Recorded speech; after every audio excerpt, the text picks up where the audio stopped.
పల్నాడు జిల్లా చిలుకలూరుపేటలో వైభవంగా కొండవీడు ఫెస్ట్ కొనసాగుతుంది। ఈ ఉత్సవాల్లో కేంద్ర మంత్రి పెమ్మసాని, ఎంపీ లావు శ్రీకృష్ణదేవరాయలు, మంత్రి ఆనం రామనారాయణ రెడ్డి, ఎమ్మెల్యే పత్తిపాటి పుల్లారావు పాల్గొన్నారు।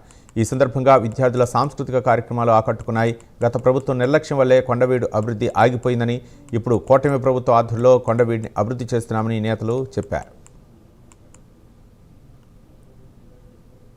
ఇక్కడ ఉండేటి ఎత్తైన కొండలు, పరిమళిస్తున్నటువంటి పూల మొక్కలు, పచ్చదనం, మెలికలతో జరిగినటువంటి ఘాట్ రోడ్ ప్రకృతి ప్రేమికులకి ఒక కన్నుల పండుగగా ఉంది।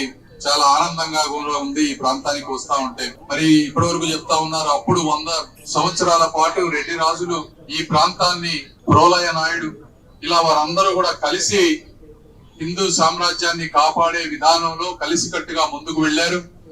ఆ రోజుల్లో తెలుగు సాహిత్యం, శిల్పకళలు, చిత్రకళలు ఇలాంటి వాటిని ఎంతగానో ఈ ప్రాంతం నుంచి ప్రోత్సహించబడ్డాయి। ఇప్పుడు ఈ రోజున యువత వస్తా ఉన్నారు, ట్రెక్కింగ్ చేస్తా ఉన్నారు సాటర్డే సండే। అయితే మీరు ట్రెక్కింగ్ చేసేటప్పుడు మీకు కనిపించాల్సిందల్లా కూడా చరిత్రతో కూడినటువంటి ఒక సంభాషణ, కేవలం ట్రెక్కింగ్ చేయడం కాదు, చరిత్రతో కూడినటువంటి సంభాషణ, పూర్వీకులు వేసినటువంటి అడుగు ఈ ట్రెక్కింగ్ గా ఉండబోతోంది అని మీకు తెలియజేస్తా ఉన్నా।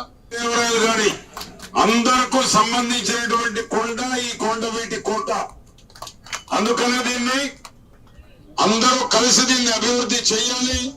40 కోట్లతో ఘాట్ రోడ్ ఆనాడు చంద్రబాబు నాయుడు గారు ప్రారంభించారు। ఎలక్ట్రిసిటీ కలర్ లైటింగ్ కి 4,75,00,000 ఇచ్చారు। కొండవీటి డెవలప్మెంట్ కి 20 కోట్లు ఇచ్చారు। తర్వాత ఖాతా పనులు ఆగిపోయినాయి, అంతలో గవర్నమెంట్ మారిపోయింది। తిరిగి మరలా ఇప్పుడు నేను మా ఎంపీ గారు భుజస్కంధాల మీద వేసుకుని దీన్ని ప్రపంచ పర్యాటక కేంద్రంగా తీర్చిదిద్దడానికి మా ఆనం లాంటి మా అన్నగారు, నాకు అత్యంత ఇష్టమైన అన్నగారు అంటే కేబినెట్ లో మా ఆనం రామనారాయణ రెడ్డి గారిని గర్వంగా నేను తెలియజేస్తాను।